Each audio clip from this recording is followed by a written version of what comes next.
নমস্কার, দর্পণ with Anjan YouTube চ্যানেলে আপনাদের স্বাগত। একটা ভয়ঙ্কর পরিস্থিতির সৃষ্টি হয়ে গেছে আরজিকরের নিহত জুনিয়র ডাক্তারের ঘটনাকে কেন্দ্র করে।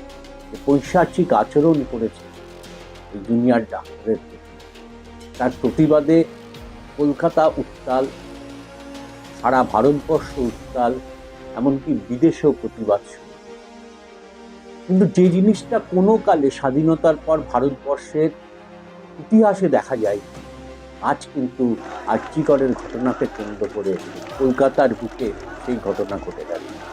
ইস্টবেঙ্গল, মোহনবাগান, মহামেডান একসঙ্গে কাঁধে কাঁধ মিলিয়ে তারা প্রতিবাদ করল যুবভারতী ক্রীড়াঙ্গনের সামনে, উই ওয়ান্ট জাস্টিস। এবং এই প্রতিবাদের মধ্য থেকে মুখ্যমন্ত্রীর পদত্যাগেরও দাবি তুলল তারা। গোটা যুবভারতী ক্রীড়াঙ্গন উল্টোডাঙার মোড় থেকে 144 ধারা জারি করেও পুলিশ তাদের আটকাতে পারে। ইয়াং জেনারেশন, তরুণ তরুণীরা কার্যত ঝাঁপিয়ে পড়েছেন, এমনকি বয়স্ক মানুষরাও পর্যন্ত গেছেন। পুলিশ এক সময় লাঠিচার্জ করেছে, বহু বয়স্ক মানুষ আহত হয়েছেন, তবুও প্রতিবাদের ঝড় কিন্তু এক অন্য কলকাতাকে দেখছে সারা বিশ্বের মানুষ। নিঃসন্দেহে কলকাতার নাম মিছিল নগরী হিসাবে পরিচিত। রাজীব গান্ধী এক সময় একে ডাইং সিটি বলেছে, তারও প্রতিবাদে উত্তাল হয়ে উঠেছিল কলকাতা। কিন্তু এই বর্তমান শাসক দলের আচরণের প্রতিভাবে যেভাবে কলকাতা উত্তাল হয়ে উঠছে, এই ইতিহাস সৃষ্টি করেছে বলা যায়। যেভাবে মধ্যরাতে স্বাধীনতা দিবসে মহিলারা বেরিয়ে সারা রাজ্য জুড়ে, কলকাতা সহ সারা রাজ্য জুড়ে রাস্তা দখল করেছে শয়ে শয়ে মহিলা, এবং যেভাবে আজকের যুবভারতী ক্রীড়াঙ্গনে একে অপরের শত্রু কাঁধে কাঁধ মিলিয়ে প্রতিবাদে সামিল হয়েছেন, নিঃসন্দেহে বিরল দৃষ্টান্ত স্থাপন হয়েছে। পুলিশ কার্যত ভয় পেয়ে গেছে এবং লাঠিচার্জ করলেও প্রতিবাদ তারা আটকাতে পারেনি। একদিকে লাঠিচার্জ করতে গেছে, অন্যদিক দিয়ে স্রোতের মতন মানুষ এসে যুবভারতী ক্রীড়াঙ্গনের সামনে প্রতিবাদ করছে। কোন দিক সামলাবে দিশেহারা পুলিশ প্রশাসন।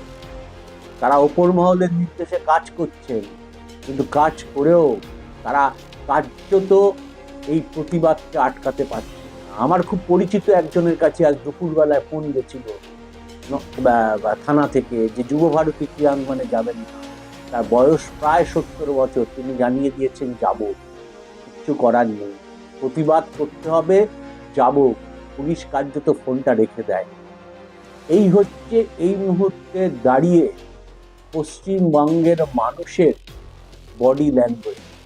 শাসক দলকে বুঝতে হবে খুব চরম খারাপ সময় তাদের এসছে। খেলা হবে বলে যারা খেলা ছেড়ে পালিয়ে যাচ্ছেন, খেলা হবে বলে যারা ইস্টবেঙ্গল মোহনবাগানের ম্যাচে প্রতিবাদ হতে পারে গ্যালারিতে, তার ভয়ে খেলাকে বাতিল করে দিচ্ছেন, আজ তারা দেখলেন কিভাবে প্রতিবাদ 10 গুণ বেশি প্রতিবাদ আজ উত্তাল হয়েছিল কলকাতা। এবং সর্বভারতীয় শুধু নয়, এই প্রতিবাদ গোটা বিশ্বের কাছে বড় খবর হিসাবে রয়ে গেল। নিঃসন্দেহে ইস্টবেঙ্গল, মোহনবাগান, মহামেডান সমর্থকদের বলতে হবে যে এই ধরনের প্রতিবাদ এই আগে কেউ দেখেনি।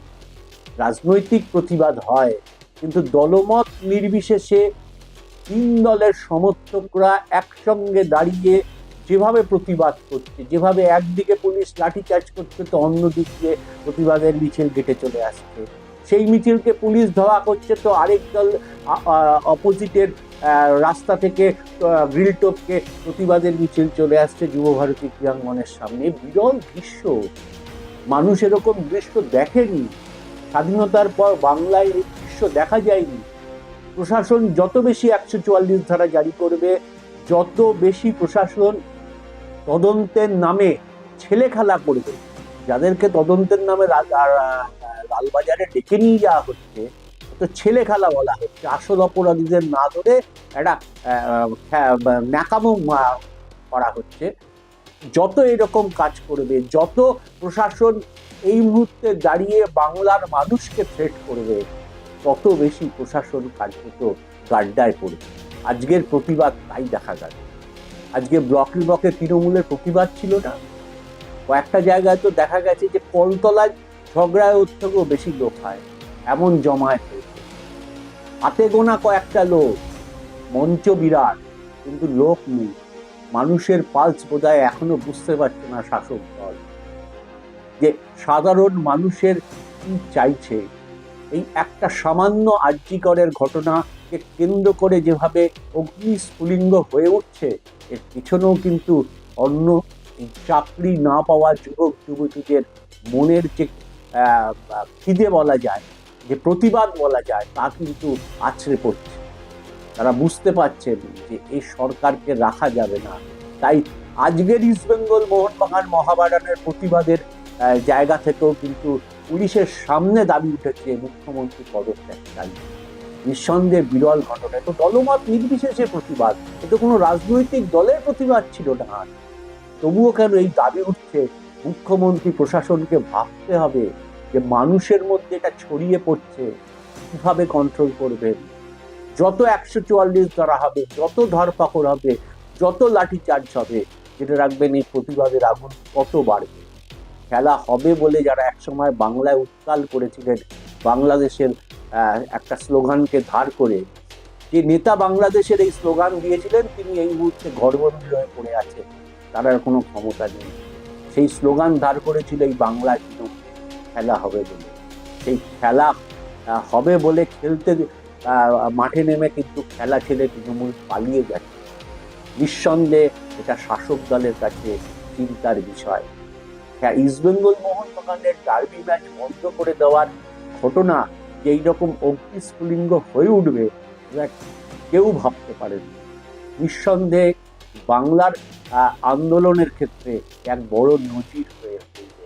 যারা খেলা হবে বলেছিলেন, তারা খেলা ছেড়ে পালাচ্ছেন, ফিরে আসবেন কিনা জানি না, কিন্তু খেলায় বা আর্চের মানুষ কিন্তু নেমে পড়েছেন। এই খেলা কিন্তু নিঃসন্দেহে সামলানো করবে। আজকের এপিসোড এইটুকু, পরের এপিসোডে অন্য বিষয় নিয়ে আসবে।